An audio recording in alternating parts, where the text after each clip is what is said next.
get started, I'm going to bring in Chris Burset, an instructor here at the Virginia Baseball Club.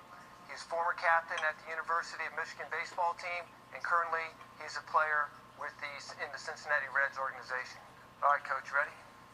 Okay, the first phase of hitting is the stance and the setup. We want to put our players in a very good position to hit with a sound foundation. Too many times youth hitters put themselves at a disadvantage to hit by not being in a good stance and setup. What we're going to do right now is Chris is going to demonstrate a good stance for you. He's going to start by getting out of the box and getting back in the box. And notice that he'll get in the batter's box always with his back foot first. We're going to start with the feet and work our way up. Notice that his feet are wider than his shoulders. He has his toes pointed forward. His knees are bent.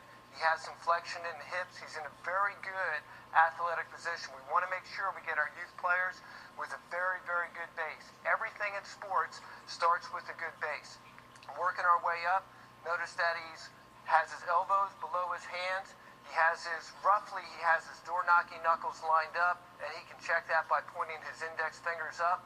Very good. And real important, he has both eyes pointed towards the pitcher. He has his hands about shoulder width, height at the top of the strike zone, and he has his bat at a 45-degree angle. Okay, a common flaw that we see with young hitters is not getting set up in the batter's box properly. And again, we talked about it starts with the feet. Like most big league hitters, Chris is going to get to the batter's box, his back foot first, and then his front foot. The big flaw that we see is duck feet, where the youth players will have their feet ducked out. So to correct this, Chris will step back out, and this is a drill we do with our players. We have them get into the batter's box, back foot first, and then front foot, and then he has some movement. We have our players act like big leaguers just to get them in a good position to hit. Okay, one way to teach our players as a team to get into the batter's box is you line your players up along the foul line, so you have all your players lined up, and you as a coach are giving the directions. Everybody step out of the batter's box. Okay, everybody step into the batter's box, back foot first, front foot, and you have some motion, okay?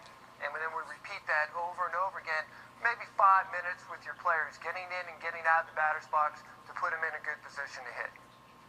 Another flaw that we see a lot of times with the stance and setup with young players is just a generally overall poor setup. So one of the drills we do is called the check-check drill.